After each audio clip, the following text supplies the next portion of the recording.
Olá, eu sou a Samantha. Arthur, não sei se vai aparecer, e você está no canal dele, nosso, o Cão que Lê. E, gente, eu vou falar de um livro tão interessante, mas tão interessante, que é daqueles que eu fico me perguntando por que eu demorei tanto tempo para ler. Farei campanha deste livro, sim, por muitas partes aqui, porque ele tem de tudo um pouco. É um calhamaço? É, mas você, te garanto, não quer parar de ler. Vou começar pelo que eu coloquei no título, que é verdade. Este livro ele foi proibido no Irã. Aí você vai falar, tá, como que ele se tornou um best-seller do Irã? Aí aqui eu vou voltar um pouquinho, dar uma situada histórica para quem gosta, porque assim, aqui tem política, aqui tem de tudo um pouco. Assim, é o romance, não é um romance, é o romance. Então, por partes aqui, a Parinush Sani escreveu este livro no começo dos anos 2000, chegou aqui pra gente em 2015 e é sucesso de vendas este livro, traduzido para vários idiomas em vários países. A gente vai... é ficcionado, tá? Então, parece que é real. Por várias vezes eu me questionei se essa história era de alguém, que se fosse, falar assim, meu Deus do céu, como pode alguém ter sofrido tanto? E uma personagem muito legal. Você vai falar, pô, com calhamação? Calhamação, 462 páginas que você não quer parar de ler. Então, separei os trechos, vou dar o tom e vou dar uma situada. Você vai falar, você precisa saber de política para ler este livro? Não. Se você quer um bom romance, aqui tem. Porque a gente vai acompanhar uma Summer logo início da adolescência e a gente vai com ela até os seus 50 e tantos anos, quase 60. Ela escreve muito gostoso. Então, por muitas partes aqui. Quando você abrir o livro, logo no índice, a gente tem a lista de personagens. Aqui daria aquela novela das 9, sabe? Com todos os núcleos e mais cultura, eu diria. Mais cultura no sentido mais vida real, mais o que a autora tentou retratar através dessa história fictícia, que não é tão fictícia assim, porque muitas mulheres se identificaram com isso. E pra gente aqui do Ocidente, você vai falar que tem demais esse livro. Nada. Mas para as iranianas, muita coisa que ela colocou que o povo de lá não ficaria feliz, como não ficou, tanto que o livro é banido hoje, não circula mais. Quem leu, leu, quem não leu, devo saber quando lerão de novo. Enfim, a autora, só para vocês saberem, né, por essa parte, ela é esta aqui, psicóloga, socióloga, e tem outros 2 livros que estão aguardando aprovação. Eu ia amar ler outros livros dessa autora. Bom, para o meu pensamento não fugir. Então, quando você abre o índice, você tem a lista de personagens, porque é muita gente, com aqueles nomes no melhor estilo Inshallah novela, sabe? Alguns, como se repetem bastante, a gente fica sabendo, você já sabe quem é no momento que você está lendo. Outros aparecem uma vez só, mais esporádico, 2, mas fala quem é mesmo, então tem para consultar. Mas também não é nada que trave a leitura, não. Aqui a gente tem também os locais, todos os locais que são mencionados, cidades, capital de província, a gente tem também. E uma coisa muito interessante, porque como menciona os costumes, a gente tem um glossário do que é o que. Então, por exemplo, o hijab, o que é, aí tem uma festa, acho que o nome X, aí você fala, caramba, para não ficar carregado na leitura, você vem aqui, é pouca coisa, você lê depois, eu li depois, na hora nem li. Li quando acabou que eu falei, meu Deus. E aí tem tudo. Aí você vai falar, começa como? Primeiro parágrafo, capítulo 1. Eu sempre ficava surpresa com as coisas que a minha amiga Parvané fazia. Ela nunca parava para pensar na honra e na reputação do pai. Falava alto na rua, olhava para vitrines e às vezes até apontava coisas para me mostrar. Não importava quantas vezes eu dissesse, não é apropriado, vamos, ela sempre me ignorava. E assim, você já é jogada para saber quem é a melhor amiga dela. E aqui a gente tá falando de uma menina que tá na escola. Que família complicadíssima. A gente tem a Masume, a Parvané é a melhor amiga dela. A Masume tem uma mãe complicadíssima para dizer o mínimo, um pai com as suas culpas, dois irmãos que são assim um inferno na terra,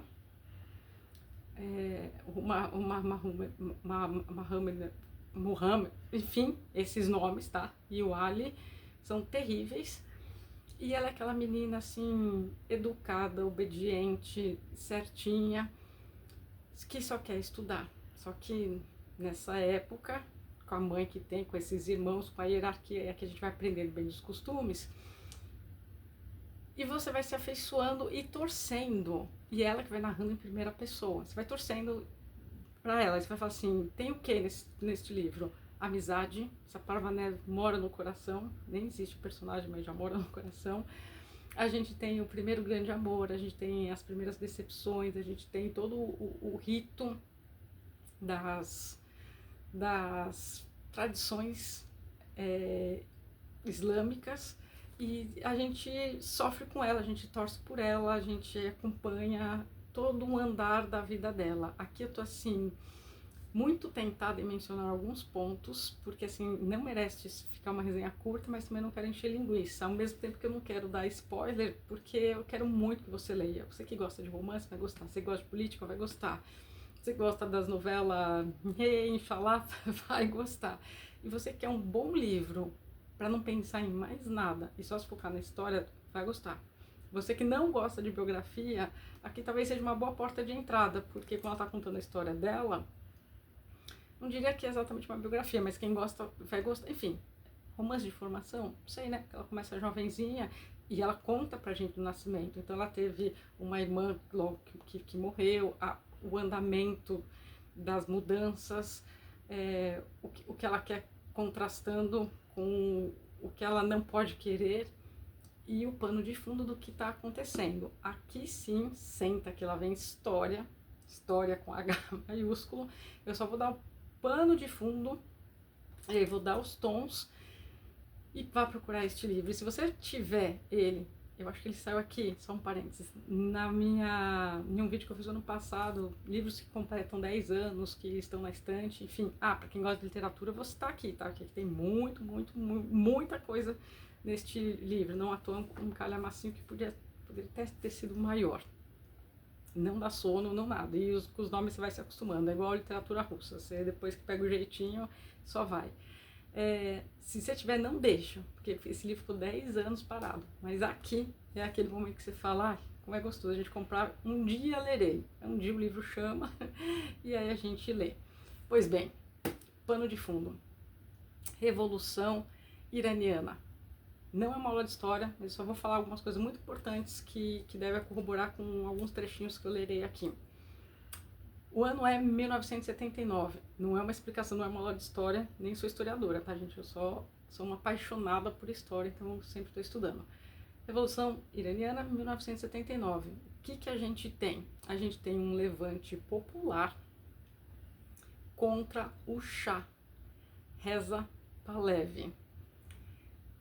E esse levante popular quer destituí-lo e logo acabar com a monarquia. Pois bem, quem está por trás? O Ayatollah Khomeini. Aí você vai falar, mas por que a população quer destituir o Shah, Reza Pahlavi? Muito rapidamente aqui são vários os fatores, mas a gente tem uma desigualdade social muito grande, uma opressão desse Shah e muita ocidentalização. Então, assim, isso eu tô começando daqui, tá, gente? Porque eu não quero começar lá atrás, a história do petróleo, não, para não ficar enfadonha essa resenha. Mas também para não posso deixar passar batido, porque eu vou chegar aqui num dos personagens que é um comunista, sim. E aí ferra com a vida toda da Masume. Sigamos. Bom, então a gente tem isso.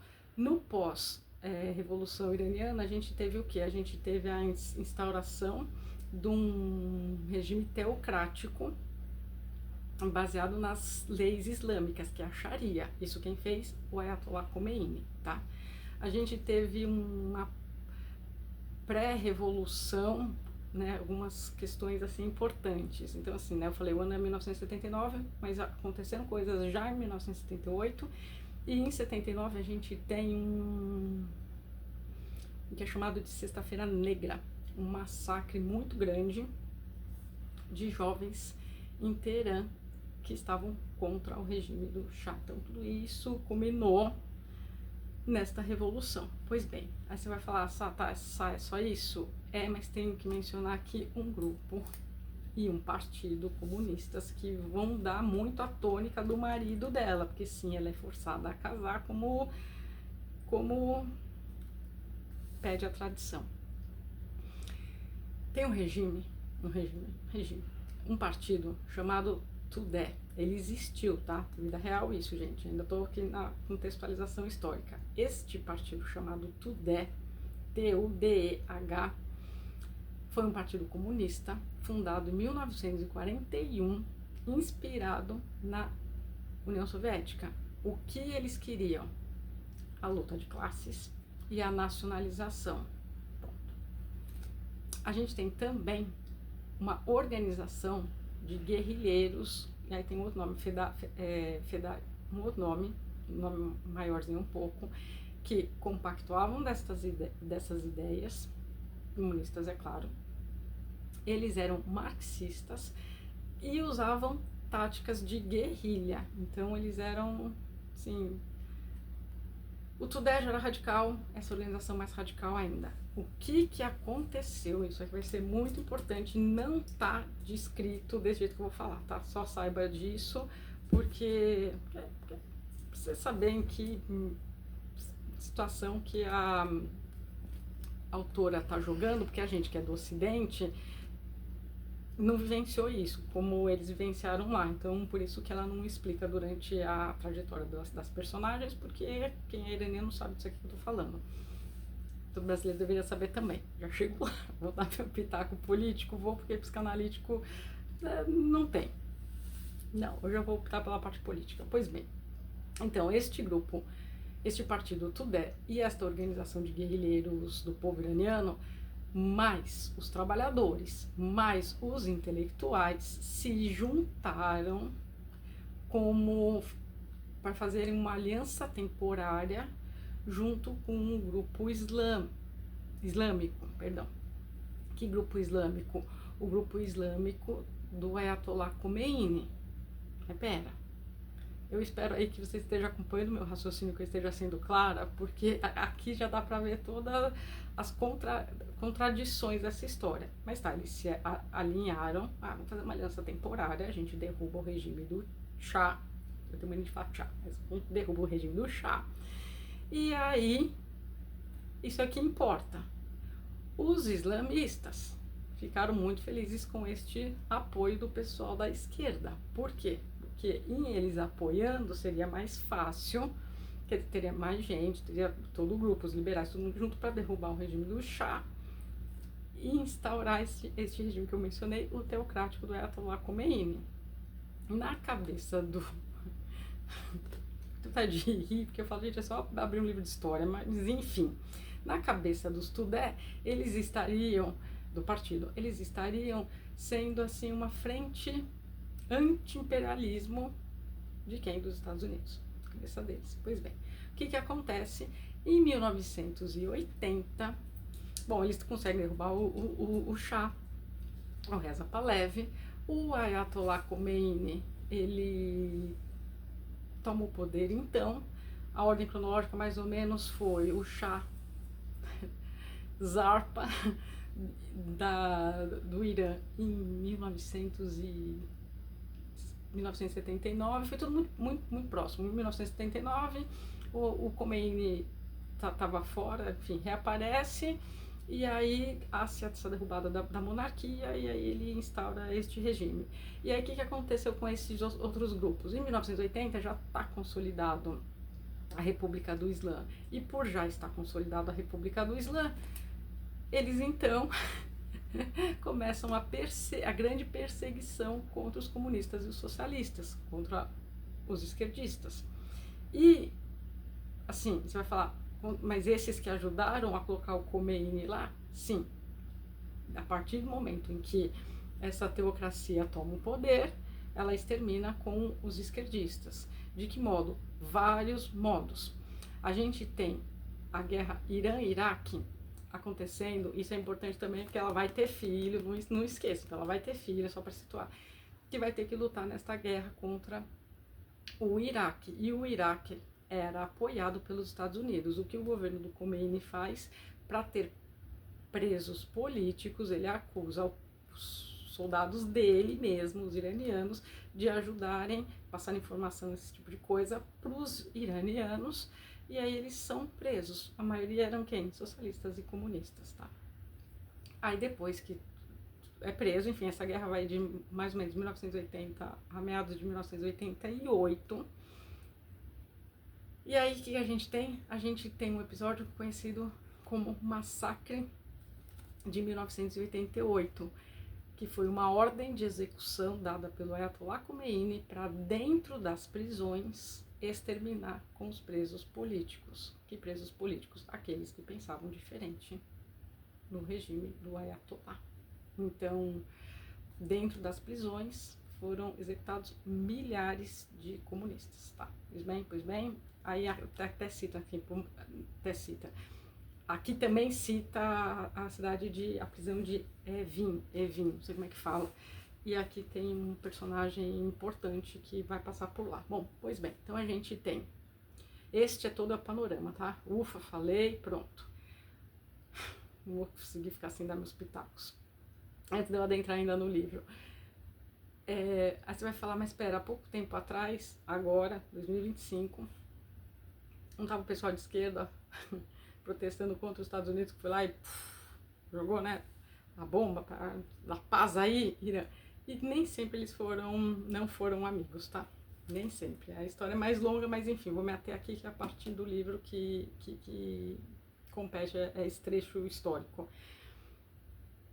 O que é lamentável, assim, enfim, não quero ser irônica, mas assim, é lamentável o nível de ignorância, porque, acabei de dizer, os esquerdistas foram mortos pelo próprio regime do Islã, que eles não gostam do capitalismo ocidental e não gostam também do ateísmo marxista. O lema deles é nem leste nem oeste, e sim o regime islâmico, ponto. Se a gente está falando de um regime baseado numa teocracia, não dá para tolerar ateus. E comunistas são, é a premissa do marxismo até, enfim. Bom, aí voltando para 2025, o pessoal de esquerda saiu, né, para protestar contra os Estados Unidos, etc e tal. Esse pessoalzinho deveria saber melhor do partido Tudeh, que tem alguns boatos que esse partido nem acabou, eles estão fora do Irã, mas que ainda existe, que daí não sei, fica a especulação, aí você faz suas pesquisas, vê o que você acha, mas de todo modo, mulher tem que usar o hijab, mulher não pode estudar, mulher não pode votar, mulher isso, mulher aquilo, e aí o pessoalzinho de esquerda não entende essa parte e vai defender quem exterminaria eles, porque já exterminou os MIGs, né? Já exterminou os companheiros, os camaradas de sangue, iraniano inclusive.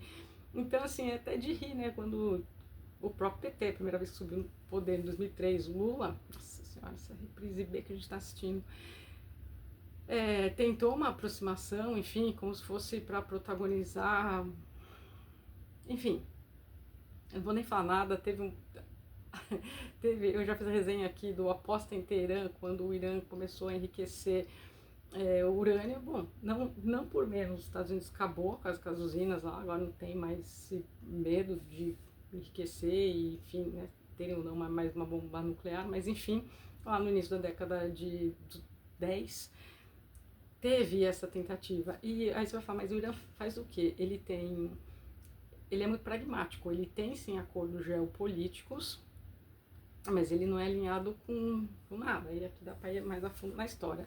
Mas enfim, eles são eles mesmos e acabou.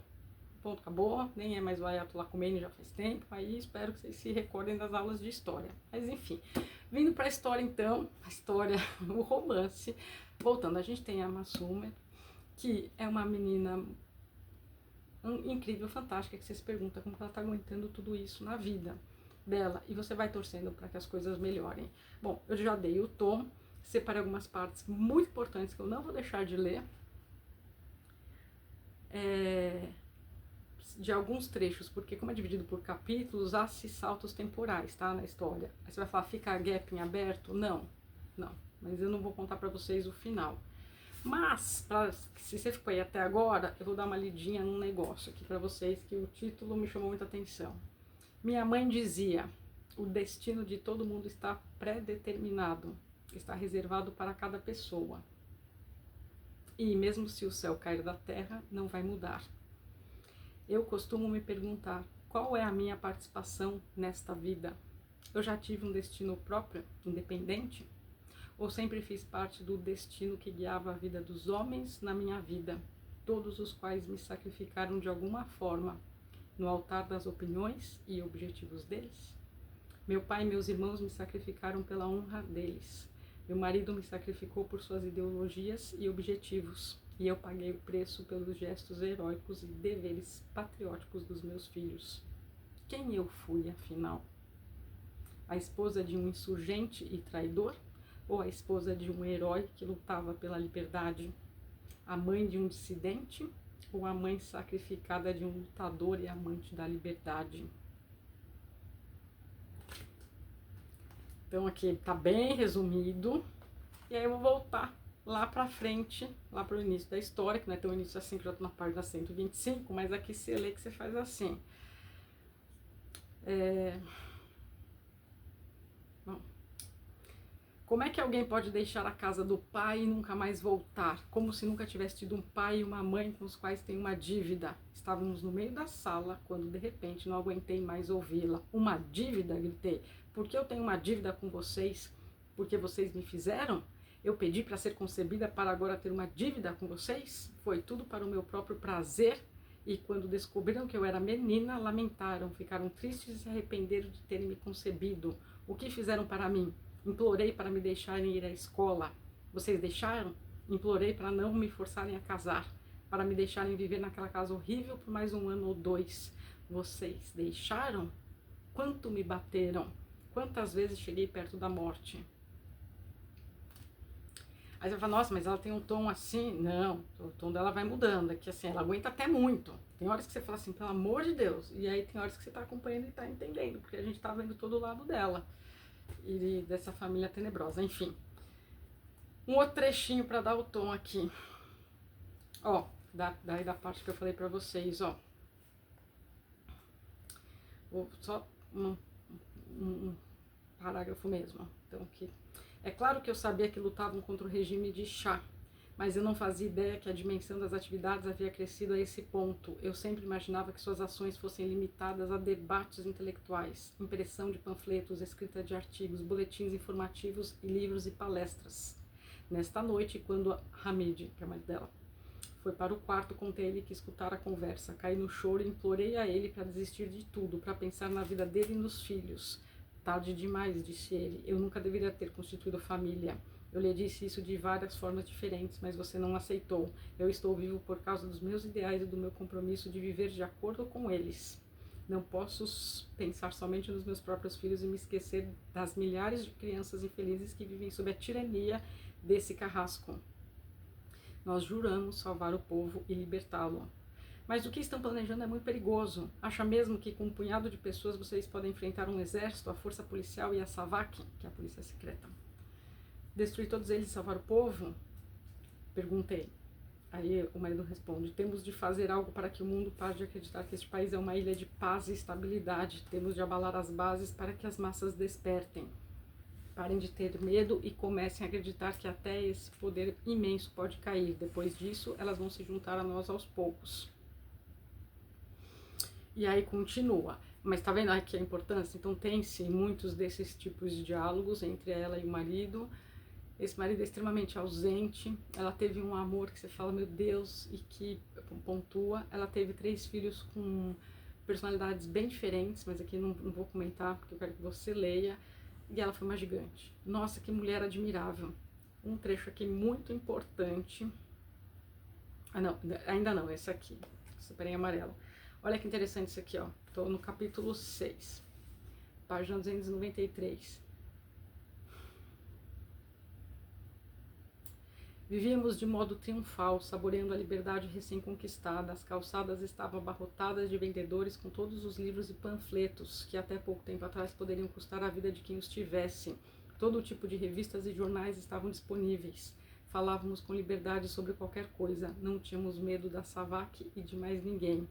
No entanto, o convívio com a opressão não nos permitia aprender a nos beneficiar da liberdade de forma adequada. Não sabíamos debater, não estávamos acostumados a ouvir pontos de vista opostos e não estávamos treinados a aceitar opiniões de pensamentos diferentes. Consequentemente, a lua de mel da Revolução não durou sequer um mês e acabou muito antes do que esperávamos. Tudo isso é importante porque, como eu contei essa parte da história da Revolução Iraniana e depois do extermínio do pessoal da Tudeh, que aqui fica bem implícito que ele, o marido dela, era, serve para entender essas partes. Então eu só quis facilitar a sua vida aí, dando um panorama geral disso tudo, porque como eu disse, né, eu quero repetir, a Sani, ela entende que tipo, a gente já sabe isso e não. Bom, por fim. Então eu li essa parte. Aí tem aqui, a gente tem um diálogo muito importante, muito atual, de um livro, né, que foi escrito em 2003, acho. E a Revolução Iraniana, que 1979, eu nasci em 80, 46 anos já. E assim, como a história se repete, assim, o importante da história, não se dá mesmo, é porque ela se repete, ela é cíclica. Então a gente está aí há quase meio século do que já aconteceu. Essa geração pós anos 2000, sei lá, se leram isso, enfim, a minha também, enfim. Mas a minha recomendação é que estudem, leiam e assim, dá pra, de um livro deste, romanceado, você ir atrás, ir em busca, enfim. Hoje em dia ainda com YouTube, aqui no próprio YouTube você joga e tem canais de histórias especializados em falar e até mostrar com fotos e tudo mais, então assim, né, só não aprende, só não sabe quem não quer, mas de qualquer modo. Vai ser o mais longo e depois vou ler uma parte referente a livros, tá? Fique aí. Mas vou um diálogo aqui muito importante dela, que daí aqui já tá mais madura, a gente tá na página 302, 303, conversando com o marido. E aqui, assim, cada 200 páginas é muita história que já aconteceu, tá? Então ela não tem mais aquela idade de 16, 17 anos quando ela foi obrigada a casar com o Hamid. Ela manda uma reta para ele. Você quer impor o seu estilo de governo a ele? Sim, o Hamid. Se necessário, farei isso sim. E quando o povo perceber que é para o seu benefício e quem está trabalhando para o seu bem, ficará do nosso lado. Ela. E quanto aos que não ficarem do seu lado, os que tiverem opiniões diferentes? Perguntei. Neste exato momento, existem centenas de facções e grupos políticos neste país. E todos acreditam que estão certos. E é provável que não aceitem o seu estilo de governo. O que você vai fazer com eles?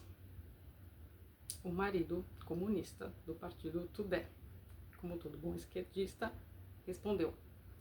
São só os mal intencionados e os traidores que não pensam no bem do povo e se opõem a ele. Terão de ser eliminados. Ela.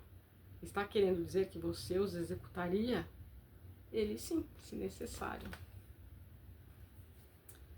Bem, foi o que o Shah fez. Por que vocês gritaram que se tratava de tirania? Fui uma tola por estimá-lo tanto e ter grandes expectativas de você. Mal sabia eu que depois de tanta luta pelo povo e amor pela nação, pregando sobre direitos humanos, o cavalheiro quer se tornar um carrasco. Está tão atolado nas próprias fantasias que acredita mesmo que os fanáticos religiosos ficarão quietinhos esperando que você pegue em armas, comece outra revolução e extermine todos eles. Que sonho vão! Eles vão matar você. não cometerão o mesmo erro do chá. E com o que você tem em mente, estarão no direito deles. Aí o marido continua. Só isso já exemplifica as tendências fascistas deles, argumentou Hamid. E é por isso que temos de estar armados e fortes. A Massumet. A você também não faltam tendências fascistas, alfinetei. Ainda que aconteça o impossível e a sua organização tome o poder, se você não massacrar mais gente que eles, certamente não massacrará menos. Chega! Gritou ele. Você nunca teve cabeça para a revolução. Ela, não tive e não tenho.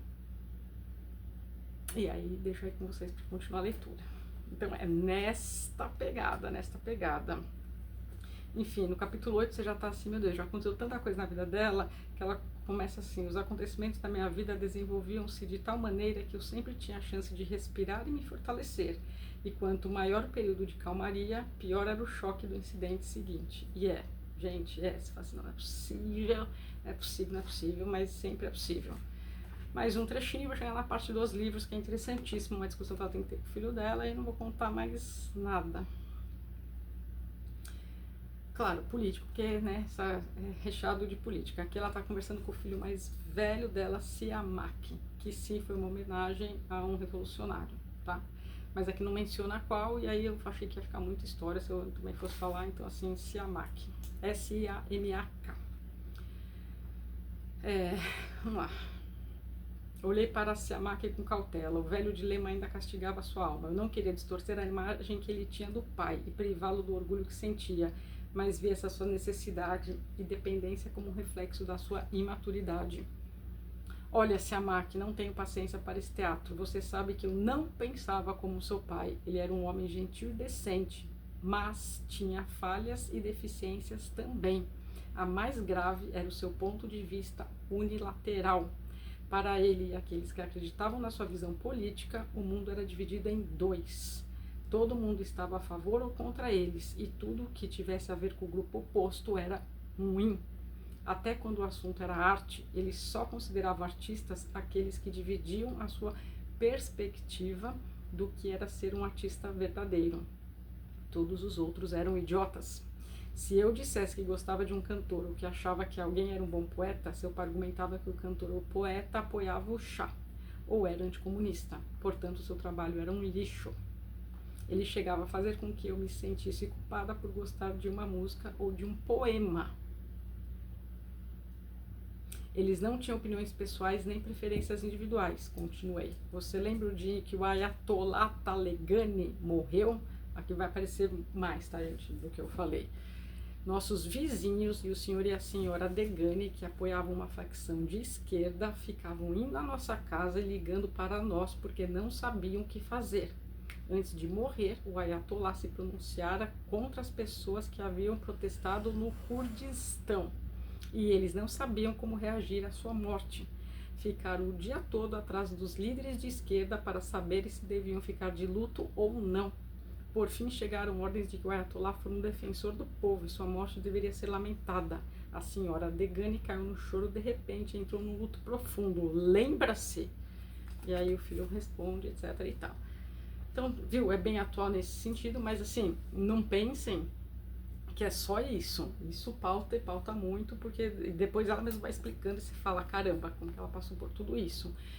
Mas a amizade, o amor do rapaz que ela se apaixonou, as coisas que ela teve que superar, a raiva que dá dos irmãos dela, o quanto que esses irmãos também oscilam de acordo com como está andando a política, o quanto que ela sofreu por uma infinidade de coisas, que qualquer coisa mais que eu fale vai dar um spoiler, vai estragar a leitura, porque a leitura você vai virar nas páginas e fala, não é possível.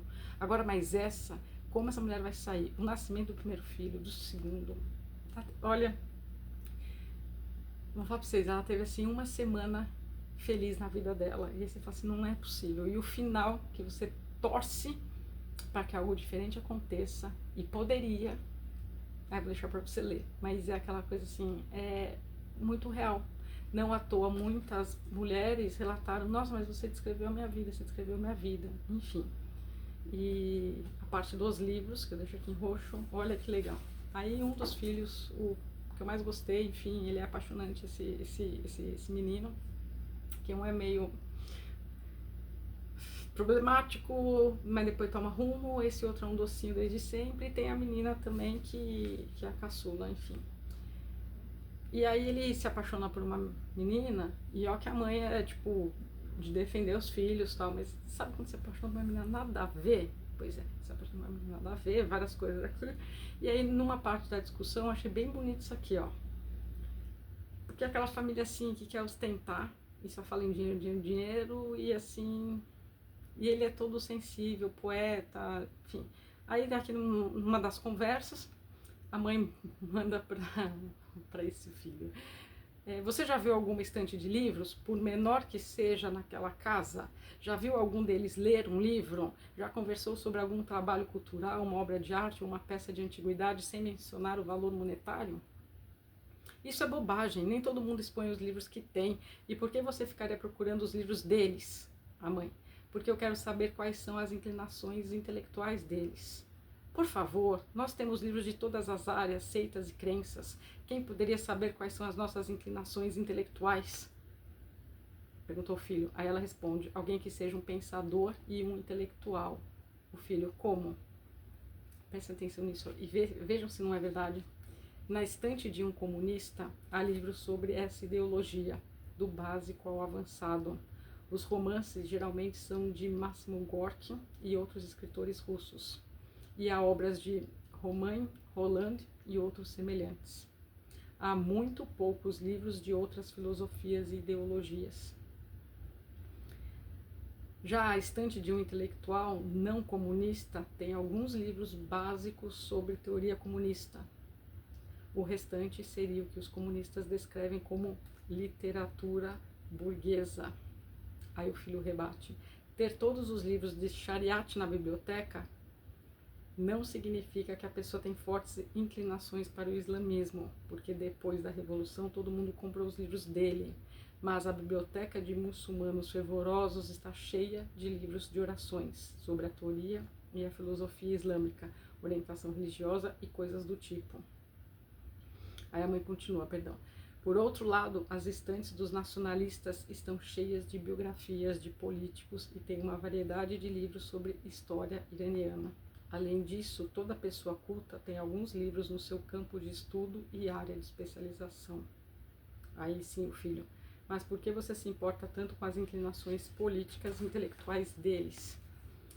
Porque a minha vida toda foi afetada por diversos grupos políticos e suas crenças, e quero saber com quem estou lidando desta vez. Aí o filho: mas você é contra a política e fica pedindo para a gente prometer não se envolver. Sim. Mas alguma vez eu disse para não lerem e aprenderem? Como qualquer pessoa inteligente, vocês têm de entender as diferentes escolas de pensamento para saberem diferenciar o que é certo e o que é errado, e não se tornarem um instrumento nas mãos daqueles que buscam poder.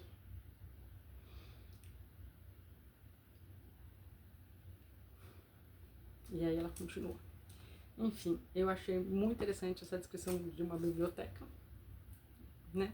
Ver, a gente que gosta de livro, ver a estante do outro é isso. Enfim, a vida dela foi pautada, ela leu muito, ela é muito culta, é uma personagem que cativa você logo do início e você, eu vou ficar repetindo, você torce, torce, torce. Aqui tem toda uma jornada, eu diria que seria a jornada do herói, não sei se tem final feliz ou não, assim, sei, mas assim, se você já leu este livro, me deixa nos comentários. Não posso falar mais nada, quase 40 minutos de resenha, já tá bom demais, tem tudo para ganhar este livro no final do ano, prêmio livro surpresa do ano, revelação do ano.